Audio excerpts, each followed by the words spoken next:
And when it was decided that we should sail to Italy, they delivered Paul and some other prisoners to one named Julius, a centurion of the Augustan regiment. So entering a ship of Adramyttium, we put to sea, meaning to sail along the coasts of Asia. Aristarchus, a Macedonian of Thessalonica, was with us, and the next day we landed at Sidon. And Julius treated Paul kindly and gave him liberty to go with his friends and receive care. When we had put to sea from there, we sailed under the shelter of Cyprus, because the winds were contrary. And when we had sailed over the sea, which is off Cilicia and Pamphylia, we came to Myra, a city of Lycia. There the centurion found an Alexandrian ship sailing to Italy, and he put us on aboard. When we had sailed slowly many days, and arrived with difficulty off Cnidus, the wind not permitting us to proceed, we sailed under the shelter of Crete, off Salmone. Passing it with difficulty, we came to a place called Fair Havens, near the city of Lasea.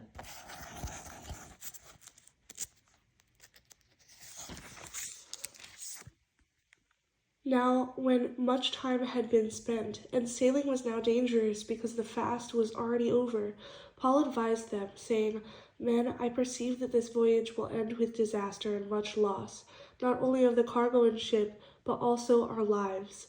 Nevertheless, the centurion was more persuaded by the helmsman and the owner of the ship than by the things spoken by Paul.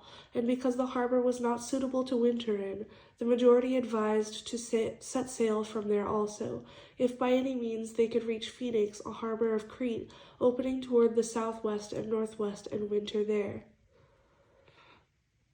When the south wind blew softly, supposing that they had obtained their desire, putting out to sea, they sailed close by Crete.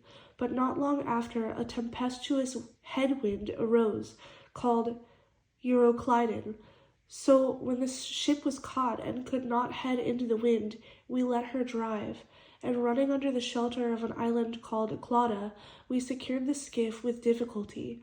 When they had taken it on aboard, they used cables to undergird the ship, and fearing lest they should run aground on the Syrtis sands, they struck sail and were driven. And because we were exceedingly tempest-tossed, the next day they lightened the ship. On the third day we threw the ship's tackle overboard with our own hands. Now, when neither sun nor stars appeared for many days, and no small tempest beat on us, all hope that we would be saved was finally given up. But after long abstinence from food, then Paul stood in the midst of them and said, Men, you should have listened to me, and not have sailed from Crete and incurred this disaster and loss. And now I urge you to take heart, for there will be no loss of life among you, but only of the ship. For there stood by me this night an angel of the God to whom I belong and whom I serve, saying, Do not be afraid, Paul. You must be brought before Caesar, and indeed God has granted you all those who sail with you. Therefore take heart, men, for I believe God that it will be just as it was told me. However, we must run aground on a certain island.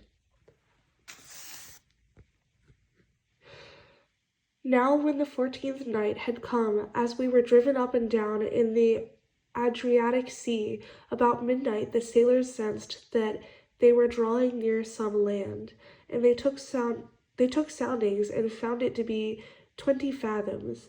And when they had gone a little farther, they took soundings again and found it to be 15 fathoms.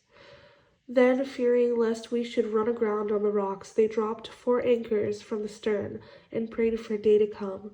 And as the sailors were seeking to escape from the ship, when they had let down the skiff into the sea, under pretense of putting out anchors from the prow, Paul said to the centurion and the soldiers, Unless these men stay in the ship, you cannot be saved.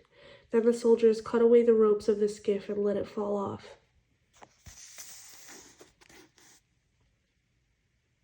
And as day was about to dawn, Paul implored them all to take food, saying, Today is the 14th day you have waited and continued without food, and eaten nothing.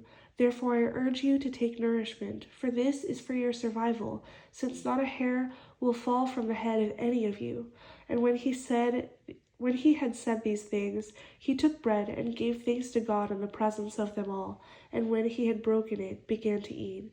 Then they were all encouraged, and also took food themselves, and in all we were 276 persons on the ship. So when they had eaten enough, they lightened the ship and threw out the wheat into the sea. When it was day, they did not recognize the land, but they observed a bay with a beach, onto which they planned to run the ship if possible.